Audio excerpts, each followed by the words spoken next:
অধিকাংশ মানুষ কিন্তু জাদু এবং মুজিজা এই দুটার মধ্যে পার্থক্য করতে জানে না। তারা মনে করে যে জাদুর মাধ্যমে যেরকম অবাস্তব কোনো কিছু ঘটে, সাধারণ নিয়মের বহির্ভূত কোনো কিছু ঘটে, মুজিজার মাধ্যমেও তো সাধারণ নিয়মের বহির্ভূত কোনো জিনিস ঘটেছিল, তাইলে মুজিজা আর জাদু মনে হয় এক। কিন্তু না, মুজিজা এবং জাদুর মধ্যে অনেক বড় একটা পার্থক্য রয়েছে। যেমন ধরেন, সাধারণ জাদু যেগুলো মানুষ করে, এই জাদু করতে মন্ত্রের প্রয়োজন হয় অথবা কোনো আসবাবের প্রয়োজন হয়, অর্থাৎ জাদুটা কোনো আসবাবের মাধ্যমে বা উপকরণের মাধ্যমে সংগঠিত করা হয়। আর মুজিজা করতে কোনো আসবাবের প্রয়োজন হয় না।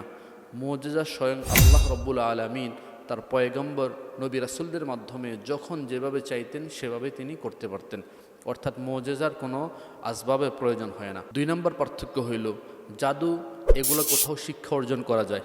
আপনি যদি কোথাও গিয়ে কোনো জাদুঘরের কাছে জাদু শিখতে চান, আপনি জাদুবিদ হতে পারবেন, শিক্ষা অর্জন করতে পারবেন। কিন্তু মুজিজা কারো কাছে শেখা যায় না, কেউ শিক্ষা অর্জন করতে পারে না। আল্লাহ তাআলা যে নবীর মাধ্যমে অথবা যে রাসূলের মাধ্যমে মুজিজা ঘটাইতেন, তার মাধ্যমেই মুজিজা ঘটত। 3 নম্বর, জাদু এবং মুজিজার মধ্যে পার্থক্য হলো জাদুর মোকাবেলা করা যায়। জাদু যারা করে, আপনি যদি তার চেয়ে বেশি জ্ঞানী হন, আপনার জাদুর মাধ্যমে সেই জাদুর মোকাবেলা করতে পারবেন, কিন্তু মুজিজার মোকাবেলা করা যায় না। যার কারণেই তো আমরা ইতিহাস জানি, মুসা আলাইহিস সালাতু ওয়াস সালাম এর মুজিজার সামনে ফেরাউনের 1.5 লক্ষ জাদুকরের জাদু কোনো কাজে আসে না। এই জন্য রবিউল আউয়াল মাস নবীজির আগমনের মাস।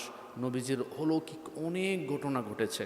সবচেয়ে বড় অলৌকিক নবীজির মুজিজা হলো কোরআনুল কারীম, যেটা আমাদের মাঝে এখনও পর্যন্ত অক্ষত অবস্থায় আছে, যেরকমভাবে নবীজির উপর নাজিল হয়েছিল। এরপর আরও বড় একটা মুজিজা ছিল, নবীজি ঊর্ধ্ব গগনে 7 আসমান পাড়ি দিয়ে আল্লাহর আরশ পর্যন্ত ভ্রমণ করেছেন একই রাত্রে, অল্প সময়ের মধ্যে। কত বড় মুজিজা! এরকম অসংখ্য মুজিজা আছে।